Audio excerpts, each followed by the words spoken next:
បាទសួស្តីបងប្អូនអរគ្នាស្វាគមន៍យូរថ្មីមកកាន់ Channel សមាគម YouTube កម្ពុជា Channel សមាគម YouTube កម្ពុជាធ្វើឡើងដើម្បីបង្រៀន YouTube តាមប្រព័ន្ធអនឡាញបងប្អូនអរគ្នាអាចចូលទៅកាន់ Channel សមាគម YouTube កម្ពុជាបានដើម្បី click Subscribe ចុច Notification ដើម្បីទទួលបានមេរៀនថ្មីៗពាក់ព័ន្ធនឹង YouTube បងប្អូនអាចចូលទៅកាន់ Playlist នៅក្នុង Channel សមាគម YouTube កម្ពុជាដើម្បីសិក្សាពាក់ព័ន្ធនឹង YouTube ផ្នែកទូរស័ព្ទដៃនិងផ្នែក Computer បានផងដែរបងប្អូនគ្នាដែលទទួលការ apply ជាមួយ Monetization សូមមើល Playlist នេះបើសិនពាក់ព័ន្ធនឹងរបៀបប្រើប្រាស់ YT Studio បងប្អូនអាចប្រើនៅ playlist មួយនេះបើសិនជាបងប្អូនគ្នាដើម្បីធ្វើការ promote channel នេះដើម្បីរក subscribe គឺ56វីដេអូដែលធ្វើការ promote channel អញ្ចឹងសង្ឃឹមថាបងប្អូនគ្នាទទួលបាន subscribe ច្រើនទាំងអស់គ្នាបាទអរគុណច្រើនហើយពាក់ព័ន្ធនឹង security បងប្អូនគ្នាសូមមើល playlist មួយនេះណាការពារពី hacker អញ្ចឹងព្យាយាមមើលឲ្យបានល្អដើម្បីការពារ channel បងប្អូនក៏ដូចជាការពារ email កុំឲ្យគេ hackerបាទក្នុងវីដេអូនេះខ្ញុំនឹងបង្ហាញពាក់ព័ន្ធនឹង remove ការ remove channel ដូចជាការ remove email ចេញពី device ផ្សេង device ដូចជាបងប្អូនគ្នាប្រើប្រាស់ទូរស័ព្ទដៃច្រើន login ប្រើប្រាស់ computer login ដែលមិនដឹងទីតាំងច្បាស់លាស់ឬក៏បងប្អូននេះភ្លេចចូលមិត្តភ័ក្តិបងប្អូនគ្នាអាចចូលទៅកាន់ channel ណាមួយឬក៏ computer ណាមួយ login ទៅភ្លេច sign out អញ្ចឹងពេលខ្លះយើងអត់ដឹងថានរណាចូលនរណាអីទេមានការ hack អីយើងពិបាកបើសិនជាបងប្អូនអត់បានដាក់ two step ទៀតរត់តែពិបាកបើដាក់ two step វាមាន alert ប៉ុន្តែកាលណាយើងចូលម្ដងហើយវាអត់មាន two step ទៀតទេព្រោះចូលបានម្ដងហើយអញ្ចឹងដើម្បីបង្ការការពារដែលយើងមិនដឹងថាយើងចូលទីតាំងណាខ្លះឬក៏ចូល device ណាខ្លះ computer ដែល login ទូរស័ព្ទ login ច្រើនយើងអត់ដឹងយើងភ្លេចឧទាហរណ៍តែភ្លេចចុះអញ្ចឹងខ្ញុំសូមបង្ហាញណាបងប្អូនរបៀបផ្សាយឲ្យចេញពី device ទាំងអស់នោះដោយមិនចាំបាច់ចូលទៅកាន់ device នោះទេបាទទី1បងប្អូននេះសូមចូលទៅកាន់ app របស់ Gmail បងប្អូនអរគ្នាបាទនេះគឺជា Gmail បងប្អូននេះណា app បងប្អូននេះសូមចុច app ហ្នឹងមកបន្តមកទៀតបងប្អូននឹងធ្វើការ sign in ចូលទៅកាន់ account email បងប្អូនអរគ្នាតែម្ដងអញ្ចឹងចំណុចត្រង់នេះបងប្អូននេះសូមចុចអត្រេ3គ្រាប់នេះណាត្រេ3គ្រាប់នេះត្រេខាងស្ដាំខាងឆ្វេងនេះបងប្អូនចុចមកតមកទៀត scroll ចុះក្រោមរកពាក្យថា setting ណា scroll ចុះក្រោមមកបងប្អូននឹងឃើញពាក្យថា setting បាទពាក្យ setting បងប្អូនសូមចុចលើ settingតមកទៀតបងប្អូនសូមជ្រើសរើស email ណាមួយរបស់បងប្អូនគ្នាដែលធ្វើការ login បាទសូមធ្វើការ login មកបន្តមកទៀតបងប្អូនគ្នានឹងឃើញចំណុចខាងក្រោមមួយទៀតបាទនេះគឺជា login account បងប្អូនគ្នាណាបាទនេះគឺជាការ login តមកទៀតបងប្អូនសូមជ្រើសរើសពាក្យថា manage your Google account បាទ manage your Google account បងប្អូនសូមចុចខាងលើនេះគេបំផុតសូមចុចពាក្យថា manage your Google account បាទឥឡូវរងចាំដើម្បីធ្វើការ processបាទអូខេ get start បាទនេះអញ្ចឹងចំណុចត្រង់នេះបងប្អូននឹងឃើញពាក់ព័ន្ធនឹង home អញ្ចឹងវាបង្ហាញទិន្នន័យនៅក្នុង home តមកទៀត personal information ទាំងថ្ងៃខែឆ្នាំកំណើតទាំងឈ្មោះទាំងអីទាំងអស់លេខទូរស័ព្ទ recovery យើងទាំងអស់អូខេបាទអរគុណច្រើនអញ្ចឹងកន្លែងនេះគេហៅថា data information អញ្ចឹងគឺជាកន្លែងដែលបងប្អូនគ្នាត្រូវតែដឹងបាទ two step ជាមួយ verify ជាមួយលេខទូរស័ព្ទអីកន្លែង two step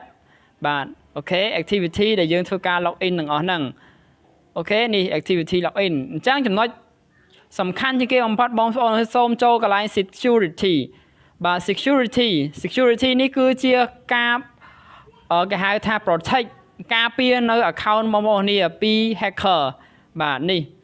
បងប្អូនឃើញអត់នេះ recent activity តើនរណាខ្លះចូលទៅកាន់ channel យើងបងប្អូនឃើញចំណុចត្រង់ហ្នឹងគឺមានច្រើនមានម៉ោងមានពេលវេលានៅថ្ងៃខែដើម្បីបងប្អូនឃើញណាមាន iPhone មានអីទាំងអស់ហ្នឹងអញ្ចឹងច្រើនបាទសូម back មកវិញអញ្ចឹងបងប្អូននឹងឃើញខាងក្រោមនេះគេហៅថា verify two step អញ្ចឹងបងប្អូនកុំភ្លេចណាបើក two step verification ដើម្បីការពារ channel បងប្អូនគ្នាការពារ email ហើយត្រូវដាក់ recovery លេខទូរស័ព្ទ recovery email អូខេបាទហើយចំណុចមួយទៀតគឺកន្លែងនេះសំខាន់ជាងគេបំផុតគឺកន្លែង your device តើមានdevice ណាខ្លះរៀមទូរស័ព្ទប្រមាណ computer ប្រមាណដែលធ្វើការ login ចូលទៅកាន់ channel បងប្អូនគ្នាហ្នឹងអញ្ចឹងបងប្អូនសូមចុចកន្លែងនេះ manage device សូមចុចពាក្យថា manage device បាទបន្តមកទៀតបងប្អូនទាំងអស់គ្នាសូមធ្វើការ sign out ចោលបើសិនជាបងប្អូនអត់ដឹងថា device ណាខ្លះ login ច្រើននេះមានច្រើនមែនទែនមិនដឹងថាអីខ្លះទេអញ្ចឹងបើសិនជាអត់ដឹងបងប្អូនគ្រាន់តែចុចកន្លែងនេះណាចុចកន្លែងនេះមកត្រេ3គ្រាប់នេះចុចត្រេ3គ្រាប់មកពាក្យថា sign out អញ្ចឹងចំណុចត្រង់នេះវានឹងធ្វើការ sign out ចេញពី computer នោះតែម្ដងណាចេញមួយហើយបន្តទៀតគូ computer មួយទៀតបងប្អូនចុចកន្លែងត្រេ3គ្រាប់ហើយចុចពាក្យថា sign out បាទនេះបង្ការហានិភ័យណាបងប្អូននេះច្រើនពេកមិនដឹងថានរណាខ្លះទេបាទច្រើនបាទអូខេតមកទៀតទូរស័ព្ទកុំព្យូទ័រអញ្ចឹងយើងធ្វើការ remove ចោលទៀតណា remove ចោលទៀតមកបាទយើងអត់ដឹងថានរណាទេអញ្ចឹងយើងអត់ដឹងមិនមែនថាយើង remove ចោលទៅបងប្អូនគ្នាណាកុំឲ្យគេចូលបន្តមកទៀតមានទៀតណាវាមានទូរស័ព្ទដៃជាមួយនឹង CPA ពី2083ហើយជាមួយ Samsung Galaxy J2 Samsung S4 បើសិនជាទូរស័ព្ទទាំង3នេះជារបស់យើងអញ្ចឹងយើងមិនបាច់ទៅសាញអាវទៀតទេយើងទុកវាប៉ុណ្ណឹងទៅបាទចំណុចកុំព្យូទ័រមិញយើងមិនដឹងថានរណាខ្លះទេអញ្ចឹងនេះគឺជា device ដែលយើងធ្វើការសាញអាវបាទអូខេយើងស្វែងអាវចេញអស់ហើយយើងអត់ដឹងទេដូច Linux អីមិនដឹងថានរណាផងហ្នឹងបាទហើយ iPhone មិនដឹងថានរណាឬក៏កុំព្យូទ័រនរណាអញ្ចឹងយើងអត់ដឹងទេយើងធ្វើការសាញអាវចេញទៅតែទូរស័ព្ទ3នេះជារបស់យើងអញ្ចឹងយើងមិនបាច់ធ្វើការសាញអាវទេបាទនេះជាចំណុចដែលយើងត្រូវការសាញអាវទោះបីជាយើងមិនបានទៅកាន់កុំព្យូទ័រហ្នឹងឬទូរស័ព្ទដៃនោះក៏ដោយគ្រាន់តែយើងចូលទៅកាន់ email របស់យើងផ្ទាល់ហើយយើងធ្វើការ remove ចេញតែម្ដង automatic វានឹងធ្វើការសាញអាវចេញតែម្ដងបាទបន្ទាប់ពីសាញអាវហើយបងប្អូននេះណាបន្ទាប់ពីសាញអាវហើយ complete do password បាទ complete do password ទោះបីជាសាញអាវក៏ដោយ complete do password ណាអូខេត្រូវចាំត្រូវតែ do password បាទអរគុណច្រើនសង្ឃឹមថាបងប្អូនទាំងគ្នានឹងចេះទាំងអស់គ្នាហើយបង្ការហានិភ័យទាំងអស់គ្នាណានេះគឺជារបៀបដែលយើងធ្វើការសាញអាវចេញពី device ទាំងអស់ដែលធ្វើការ log in នៅក្នុង channel របស់យើងបើទោះបីជាយើងមិនបានចូលទៅកាន់ទូរស័ព្ទដៃឬក៏កុំព្យូទ័រនោះក៏ដោយយើងធ្វើការសាញអាវចេញពី device យើងតែមួយតែម្ដងបាទចេញពីទូរស័ព្ទយើងណា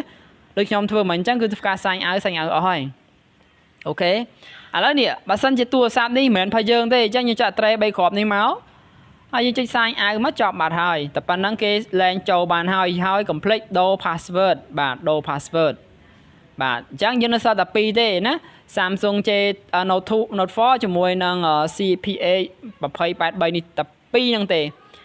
បាទអរគុណច្រើនសង្ឃឹមថាបងប្អូនទាំងអស់គ្នានឹងធ្វើបានទាំងអស់គ្នាណាមានចង្អល់អាចសួរបានហើយខ្ញុំធ្វើការដាក់ link ក្នុង description ពាក់ព័ន្ធនឹងការដាក់ password recovery ហើយនឹងជាមួយនឹងដាក់ security ផ្សេងក្នុង description អញ្ចឹង complete មើលវីដេអូបន្តទៀតដើម្បីការពារ channel យើងចេញពី hacker ប្រយ័ត្នប្រយែងណាបងប្អូននេះកាលណាយើងចេះតែបង្ហាញ password បង្ហាញ email តាមពិតបង្ហាញ email បងប្អូននេះខ្ញុំបង្ហាញ email ឲ្យបងប្អូននេះឃើញនេះគឺវាអត់មានអីប៉ះពាល់ច្រើនទេសំខាន់ជាងគេយើងកុំឲ្យ password ទៅគេឲ្យបានហើយអូខេតោះនេះកុំឲ្យ password ទៅគេកាលណាយើងឲ្យ password ទៅគេម្ដងគឺគេអាចជ្រាវបានហើយគេហៅថា last test password អញ្ចឹងគេធ្វើការដាក់ password ហ្នឹងទៅវាមានសំណួរសួរចេះសួរចុះវាអាចមានពាក់ព័ន្ធនឹងគេបន្តិចចូលបានប៉ុន្តែកាលណាយើងមិនបង្ហាញ password យើងបង្ហាញតែ email គឺអត់មានប៉ះពាល់អីទេបងប្អូនឃើញអត់ email រាប់រយរាប់ម៉ឺនរាប់លាននៅលើ website គេមិនភ័យផងហេតុអីយើងត្រូវភ័យតោះនេះអញ្ចឹងវិលមកវិញពាក់ព័ន្ធនឹង personal information ទាំងលេខទូរស័ព្ទទាំង recovery email